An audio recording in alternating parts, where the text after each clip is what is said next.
Բոլոր ժամանակների ամենաազդեցիկ երաժշտական աղոթքը կհնչի այսօր 23:59 րոպեին Իլուր Աշխարհի եւ Մոցարտի տիեզերական երաժշտությամբ ազդարարելով, որ ռեկվիեմը հնչում է ի հիշատակ հայոց ցեղասպանության սրբադասված նահատակների։ Բացառիկ համերգային նախագիծը, որն իրականացվում է Մշակույթի նախարարության աջակցությամբ, մեկ երաժշտական հարթակում է համախմբել Հայաստանի ազգային ֆիլհարմոնիկ նվագախմբի, Հովեր պետական կամերային երգչախմբի եւ Երևանի պետական կամերային երգչախմբի ստեղծագործական ներուժը, իսկ ռեկվիեմի մենակատարները հնչեղ երաժշտական անուններ են, սկսած սոպրանո Աննա Ագլատովայից։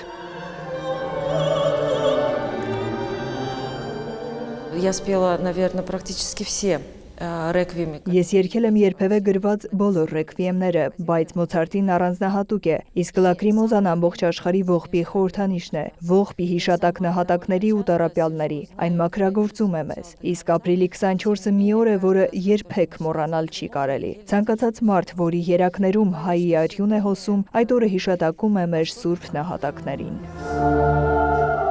Մոցարտի ռեկվիեմը հնչում է որպես հիշատակի աղոթք եւ համերգասրահի հատուկ լուսավորությունն առավել ընդգծում է Մոցարտի գլուխգործոցի խորհրդավոր եւ ծիսական հանդիսավորությունը։ Մենակատարներից Միլան Սիլյանովը արդեն երգել է ազգային ֆիլհարմոնիկի հետ, բայց այս համերգը չափազանց կարևոր փորձառություն է համարում։ It is very dear to my heart. Մոցարտի ռեկվիեմը չափազանց մոտ է իմ սրտին եւ երջանիկ եմ այն երգել Հայաստանի ազգային ֆիլհարմոնիկ նվագախմբի հետ գործակցությամբ։ 3 տարի առաջ արդեն աշխատել եմ այս հրաշալի նվագախմբի հետ, բայց այսօր ինձ համար մեծ պատիվ է հիշատակի այս ծիսակարգի մասը լինել։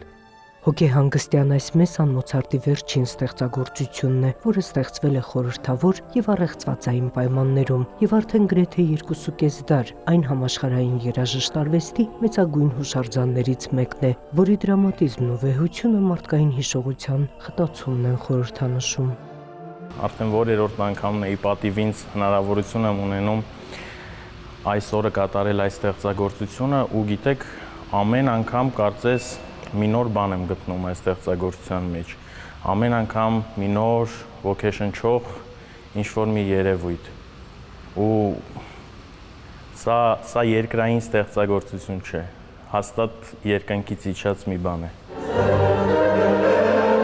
Մոցարտի ռեկվիեմը ապրիլի 24-ին հնչեցնելու ավանդույթը արդեն տարիների պատմություն ունի, որը սկսվել է դեռ մայստրո Լորիս Ճգնավորյանից, եւ այսօր էլ այն կատարողները հավատում են, որ տիեզերական այս երաժշտությունը կօգնի մեզ մաքրագործվել ու կանխարգելել նոր ոճիրների հնարավորությունը։